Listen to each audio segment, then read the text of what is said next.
intros because I recorded this podcast over 2 different occasions and I wanted to give you guys a little update slash background on it. So yes, I'm about to finally give y'all my birth story and my experience with motherhood.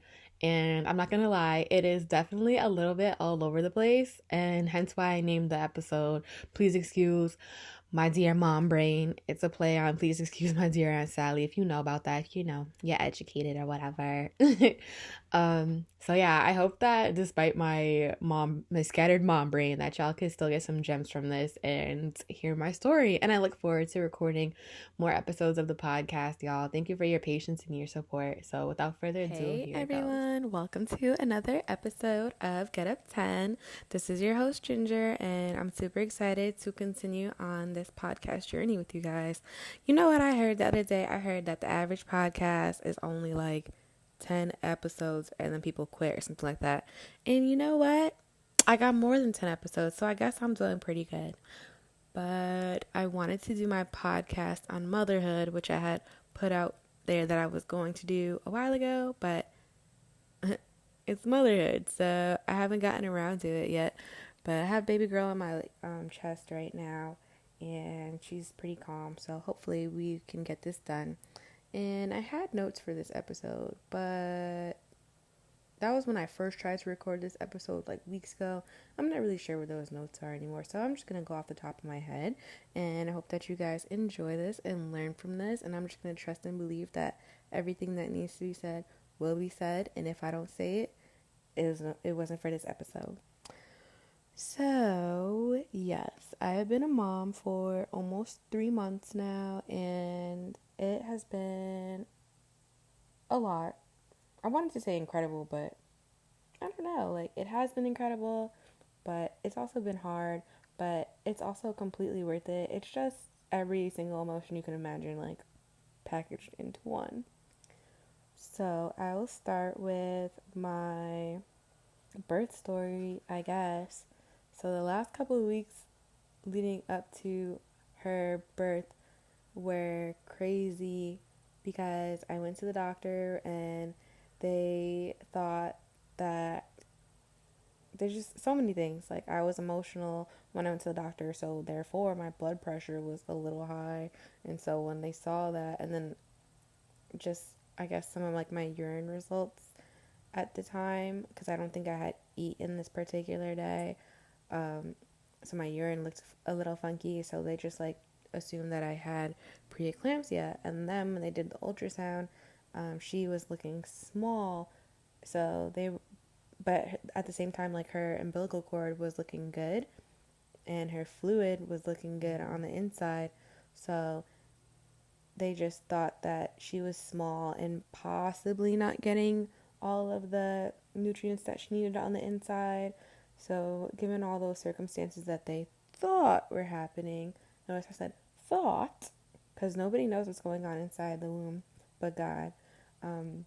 They made the decision to induce me, and so for the last couple weeks of my pregnancy, I was going to the doctor every couple of days for stress tests, which, if you don't know what that is just when they basically listen to the baby's heart rate and they watch if you have any contractions, and then every time you feel your baby move, you press a button, kind of like you're on a game show, and that marks that the baby has moved, and then they can look at that movement in correlation to your uterus, contractions or lack thereof, and the baby's heart rate and all that kind of good stuff, just to make sure that the baby is able to tolerate stress, because birth is stressful.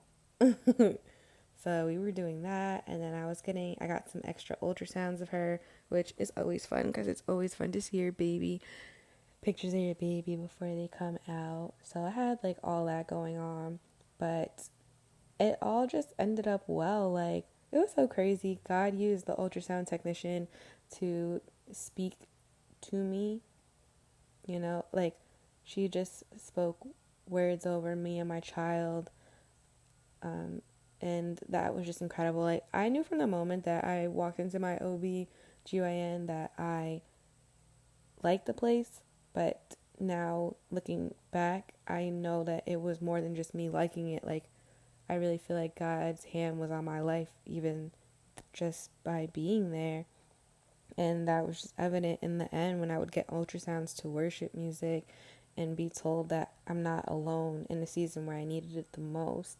It was just crazy. So, anyways, they chose to induce me just because they wanted to get her out sooner than later, just in case something was wrong. You know, you don't want to play around with that.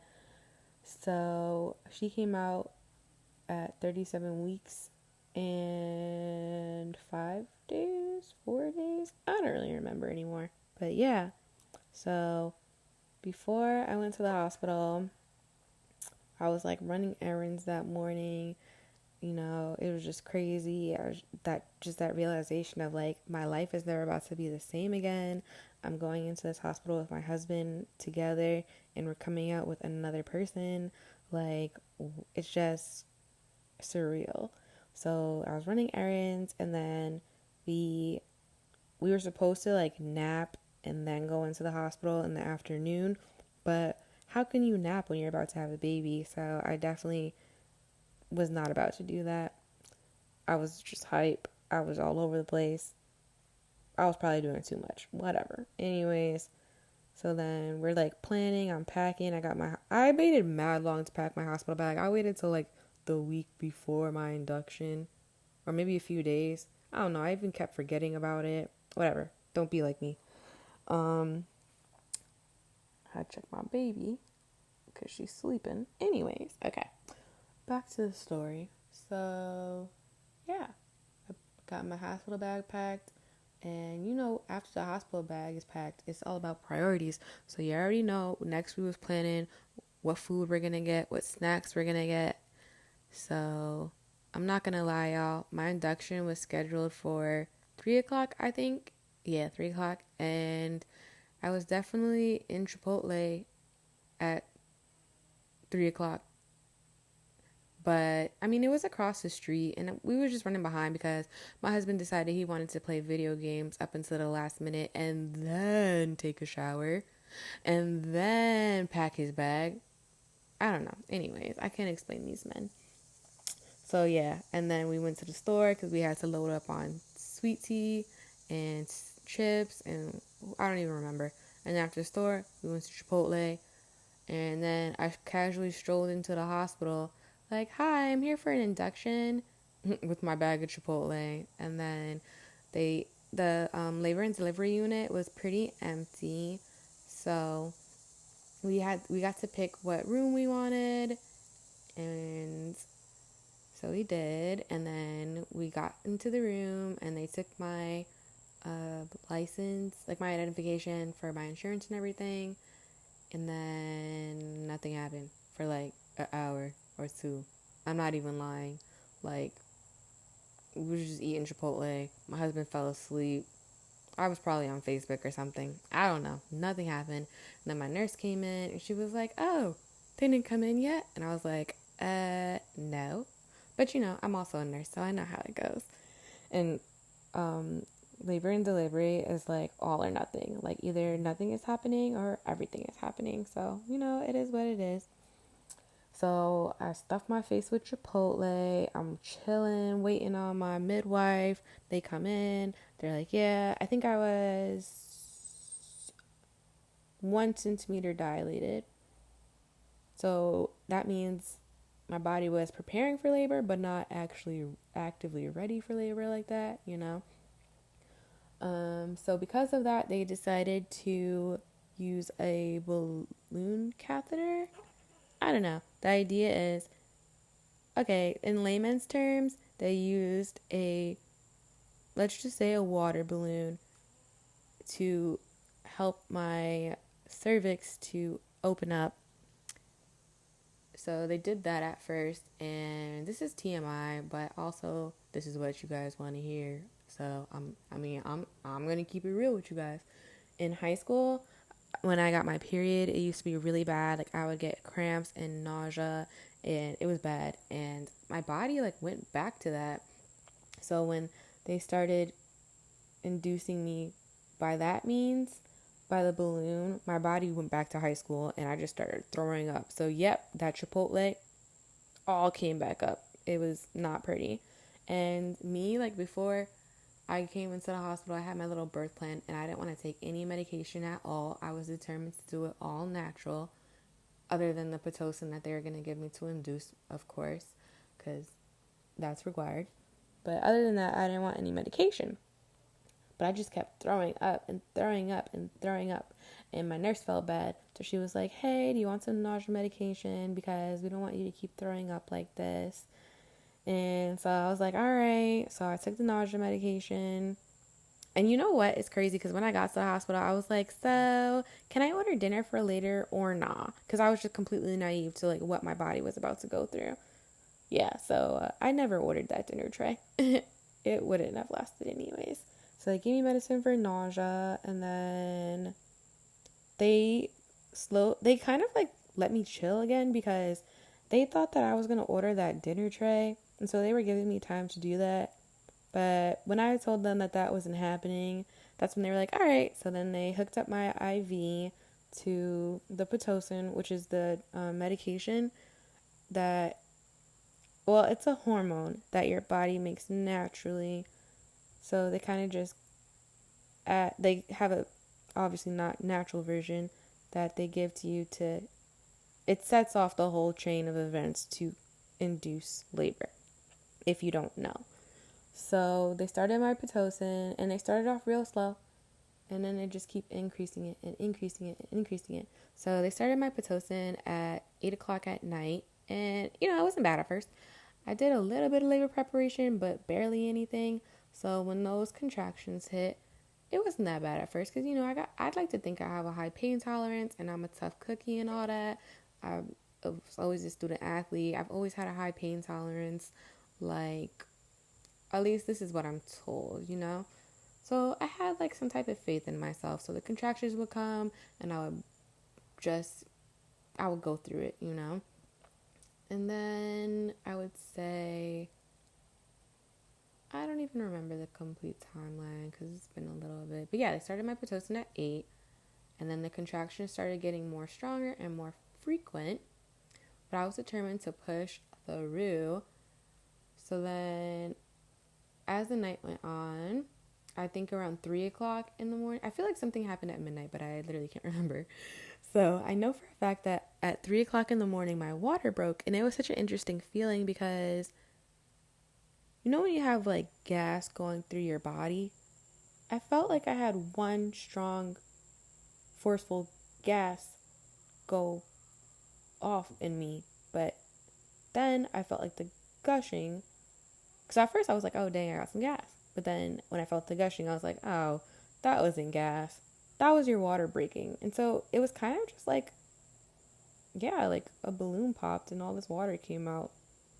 But like, I don't know. I can't even describe this stuff. It's like if you know, and if you don't just base birth on my experience because I don't know what I'm saying.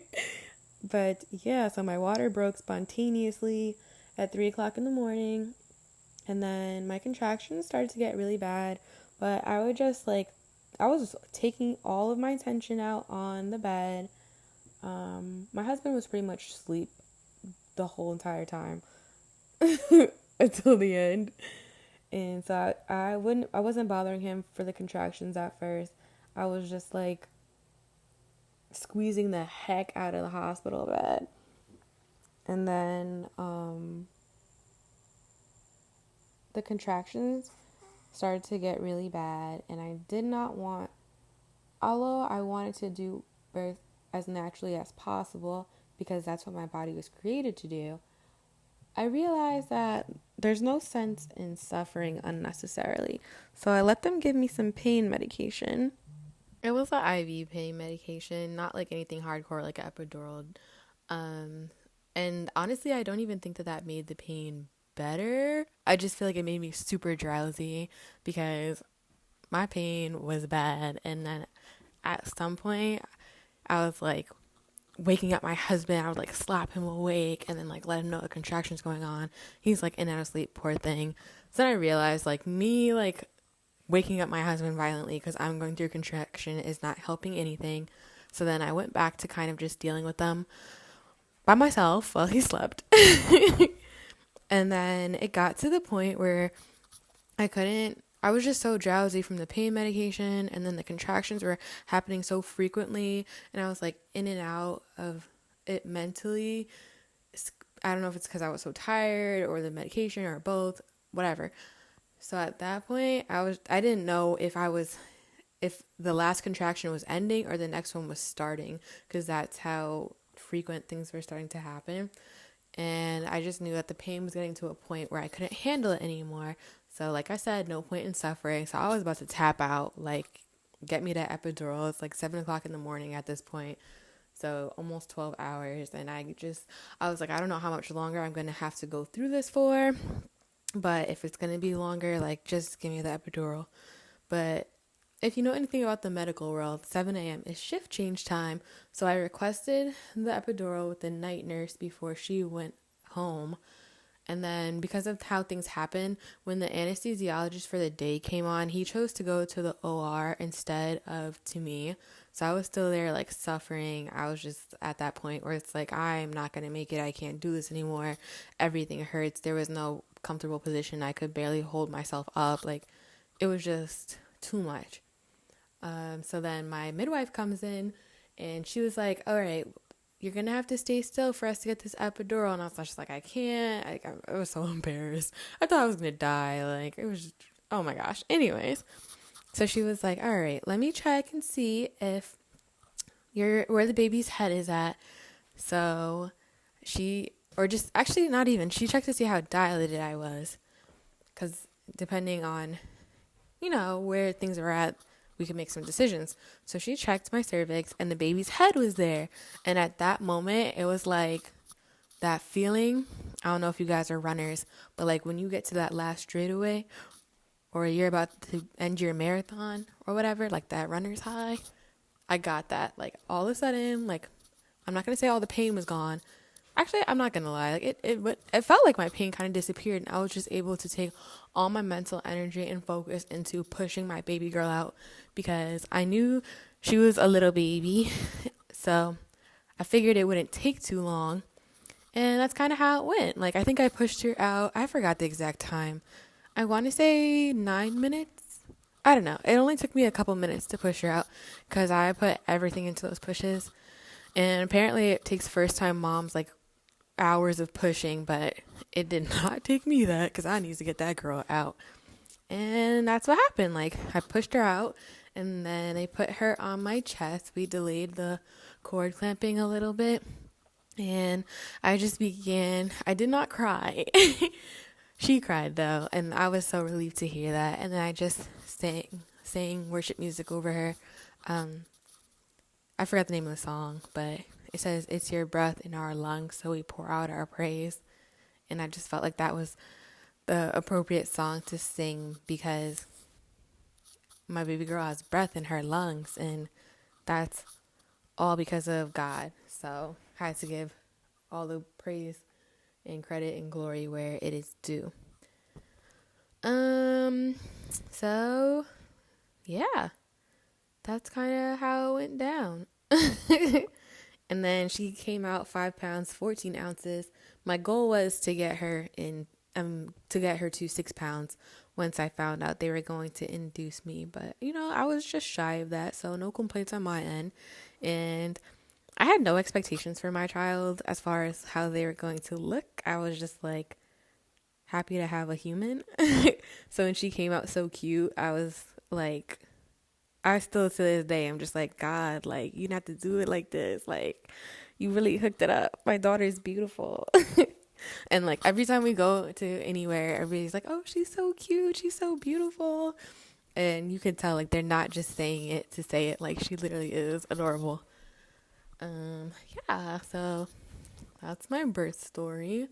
And as of today that I'm recording this podcast, she is not yet 3 months, but a little bit more than 2.5 months.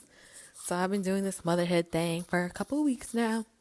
And I'm not going to lie, in the beginning, it was rough. The recovery was rough because I am very ambitious. I always think like, oh, it took that person XYZ time, I'm gonna do better. So I remember like after I had her, like after a couple days of giving birth, I was like brave and wanted to go to Walmart to get out the house. And I almost died. Like I went storming into Walmart, power walking. You can't tell me nothing. By the time we were leaving Walmart, I could like barely stand up. I had a whole fever. I barely got into my car, and my husband was like, you need to chill. Like you need to sit down, take something for that fever, and rest. It was bad. And it's crazy because I actually spiked the fever twice after having her. Not to mention the headaches that you get from sleep deprivation. I'm not a headache girl, but I definitely got some headaches. I spiked a fever twice.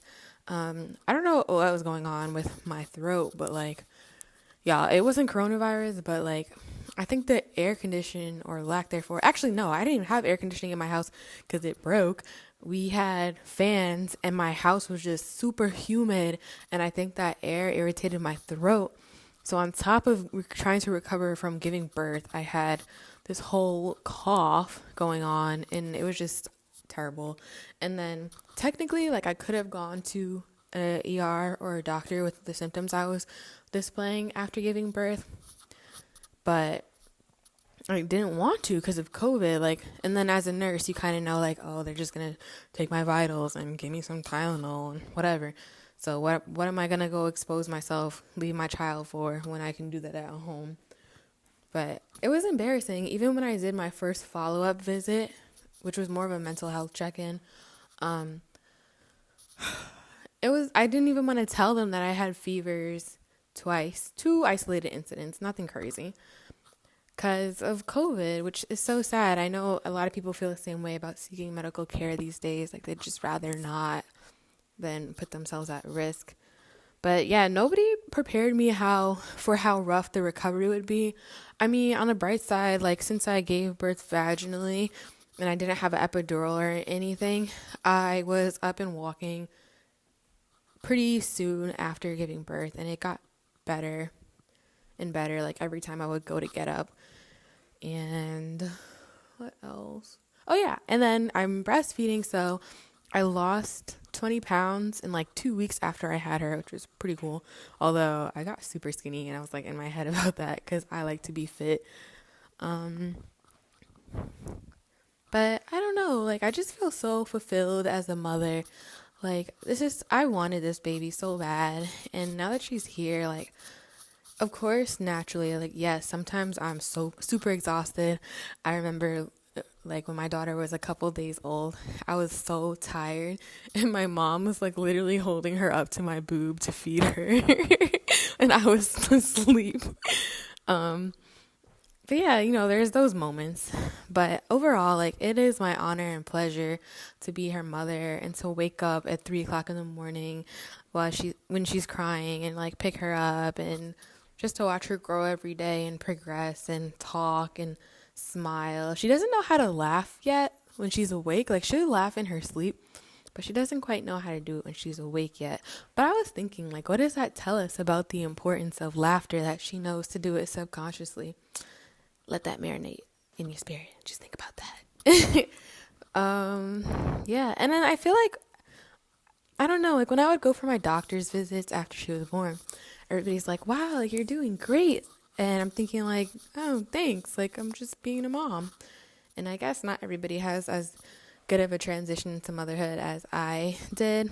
But I also have to shout out my mom because I feel like she set the stage, set the example for me. So when your mom is amazing, I feel like for me personally, like, I mean, she set the example, so I'm just following it. This is just what we do.